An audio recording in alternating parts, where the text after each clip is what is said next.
Selamat pagi saudara-saudara.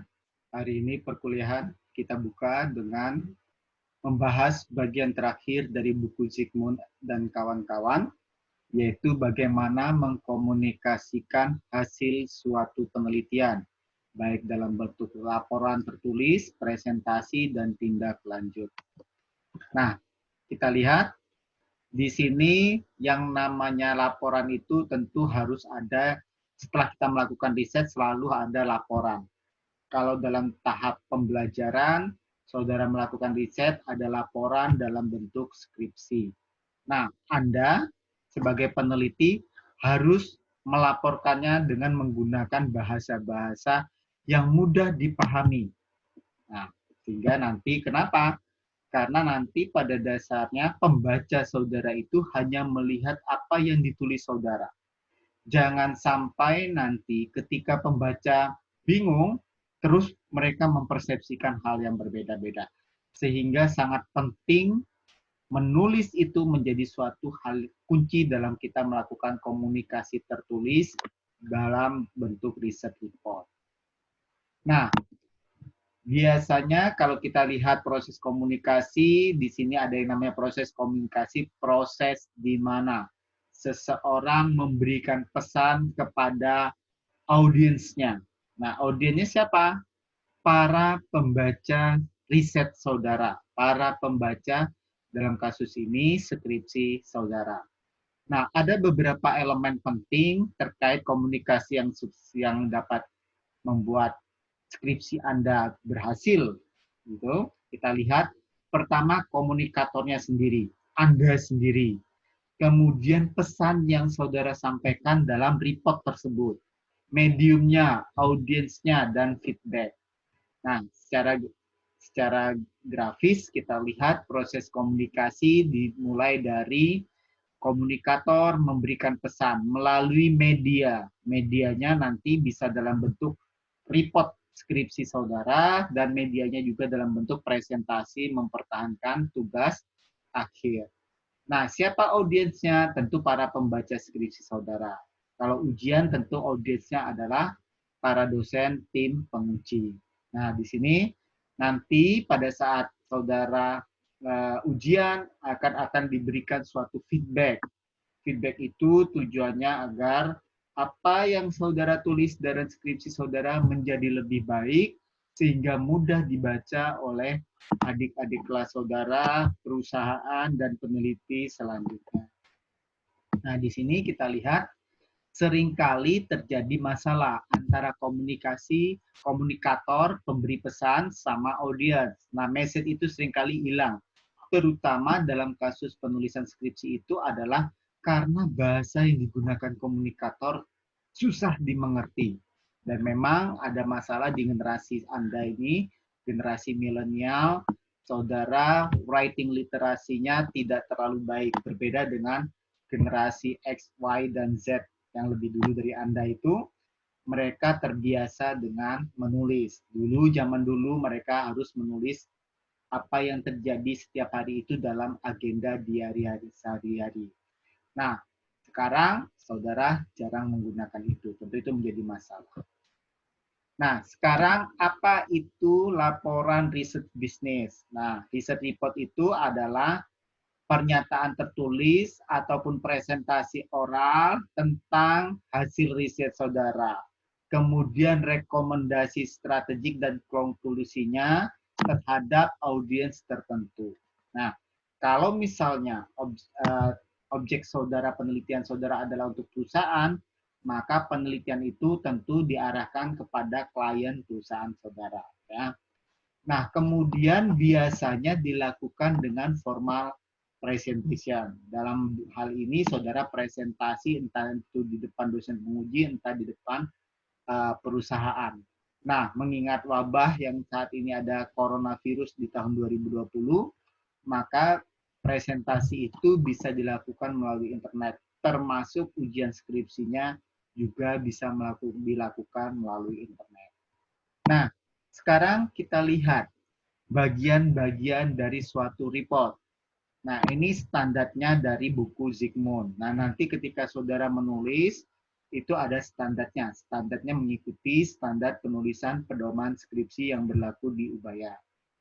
Nah, tentu ada bagian-bagian awal. Bagian-bagian awal itu mulai dari halaman cover, ya, halaman cover atau title page, kemudian letter of submission, letter of authorization, kata pengantar, kemudian nanti semacam pernyataan terkait dengan autoris, siapa pemilik naskah ini, apabila saudara melakukan plagiarisme seperti apa, daftar isi, daftar tabel, dan seterusnya, ya. Nah, kemudian ada main body. Main body ini dibagi menjadi bab 1 bicara tentang pembukaan, ya.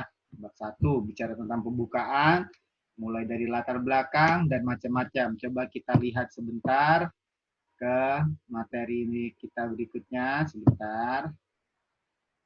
Kita lihat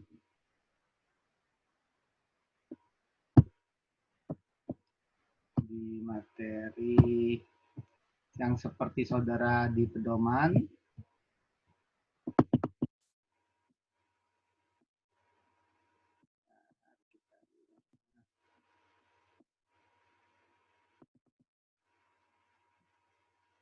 Penulisan laporan riset. Nah, ini berbeda dengan tadi yang ada di Zygmunt. Di Zygmunt, dia menghilangkan bab 2. Dari bab 1, coba kita lihat sebentar Zygmunt.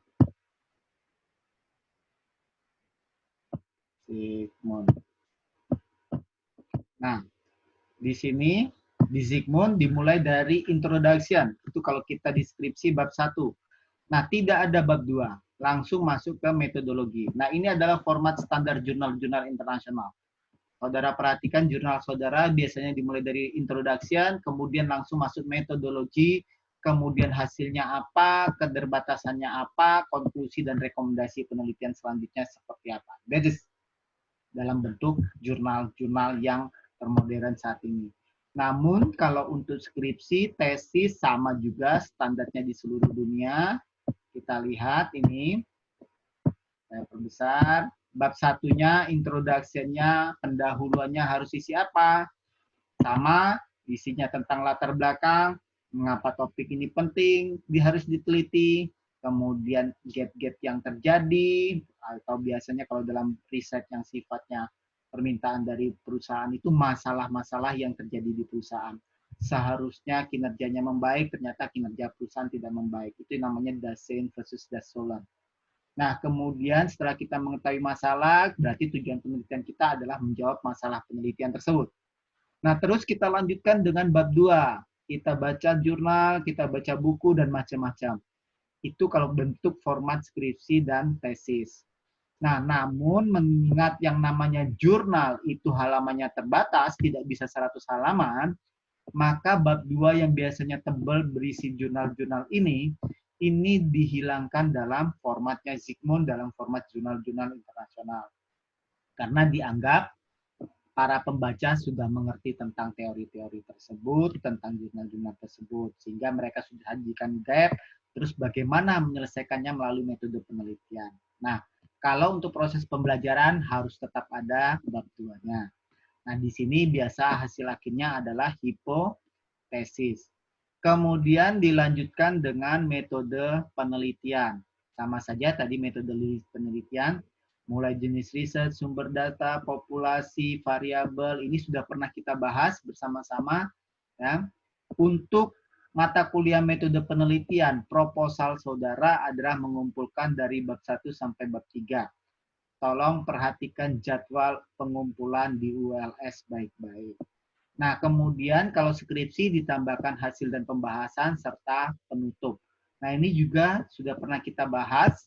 Nah, dan ini konsisten dengan apa yang dikemukakan oleh Zygmunt di sini. Jadi, bab 4-nya adalah kita bahas ya, resultnya seperti apa, ini bab 3 metodologinya, resultnya seperti apa, kemudian konklusi, rekomendasi, dan limitasinya apa. Kemudian ditutup oleh bagian penutup. Bisa dalam bentuk lampiran-lampiran. Lampirannya dalam bentuk apa? biasanya daftar pustaka, kemudian lampiran data-data yang tidak bisa dimasukkan dalam body. Ini yang kita sebut general date table, detail calculation, ya.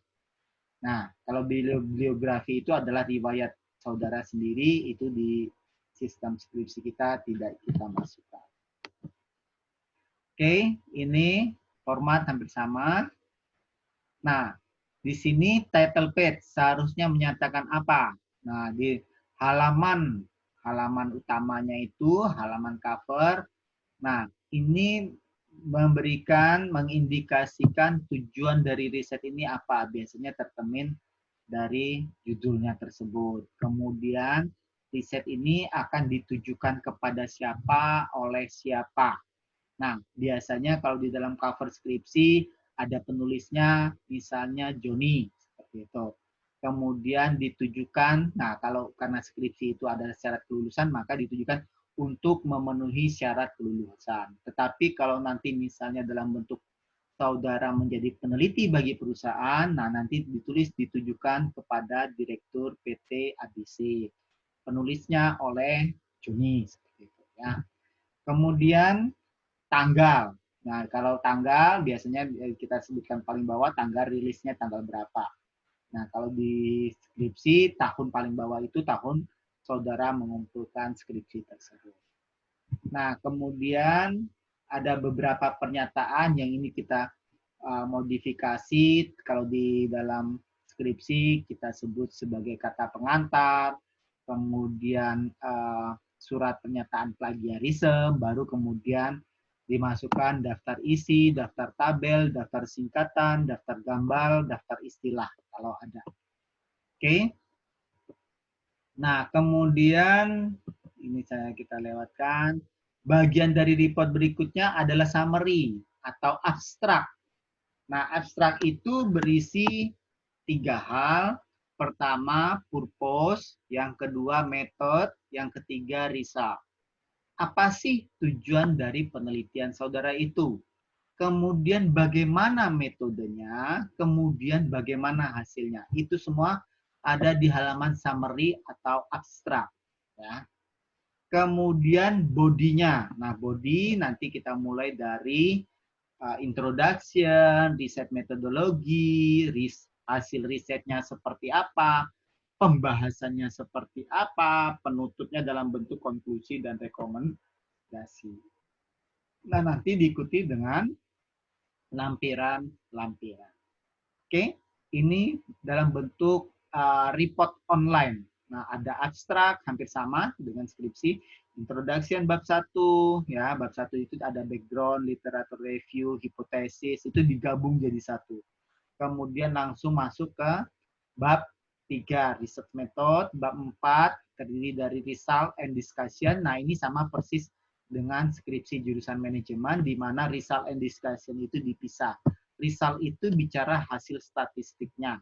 Statistik deskriptifnya seperti apa, statistik inferensialnya, pengujian uji hipotesisnya seperti apa, koefisien determinasinya seperti apa, itu ada di result.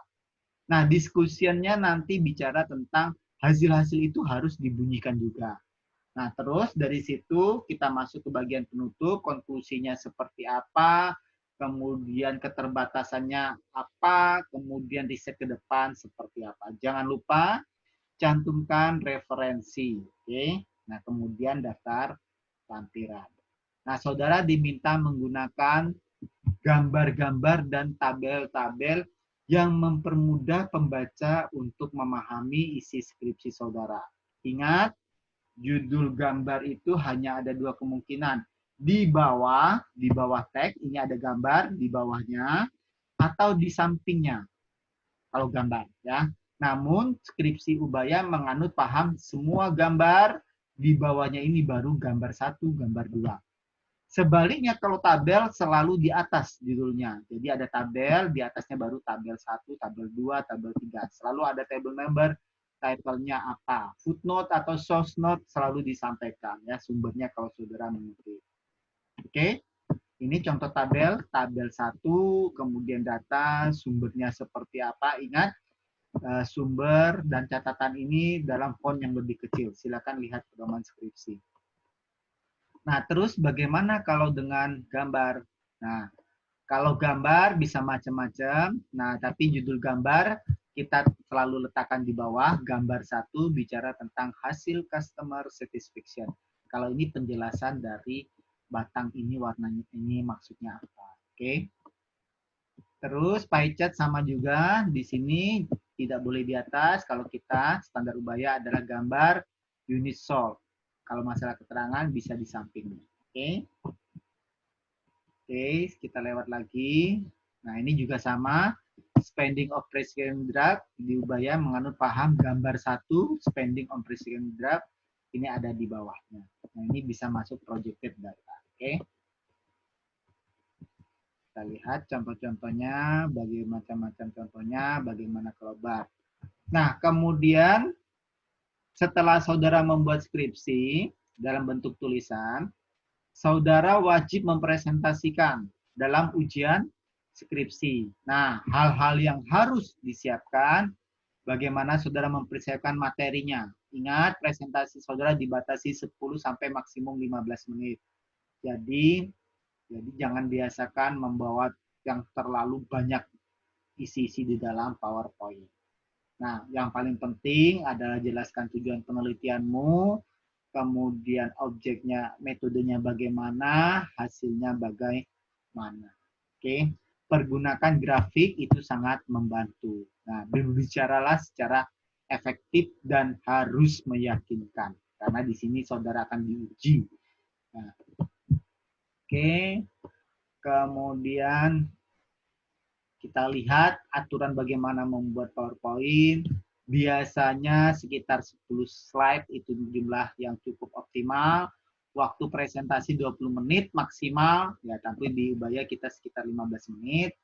Nah, kemudian pergunakan font-font ukuran 30, jangan terlalu kecil, 24 juga boleh. Yang penting masih mudah bagi audiens untuk membacanya. Nah, kemudian bisa juga kita report on the internet, tapi di sini tidak bisa karena ini skripsi harus dipertahankan di depan penguji terlebih dahulu. Oke, saya pikir pertemuan kita hari ini tolong diperhatikan jadwal pengumpulan proposal. Ingat, proposal itu lengkap mulai dari halaman cover, daftar isi, kata pengantar, pernyataan plagiarisme, kemudian bab 1, bab 2, bab 3, kemudian referensi, jangan lupa Turnitinnya. Hasil Turnitin juga saudara lampirkan. Oke, selamat pagi.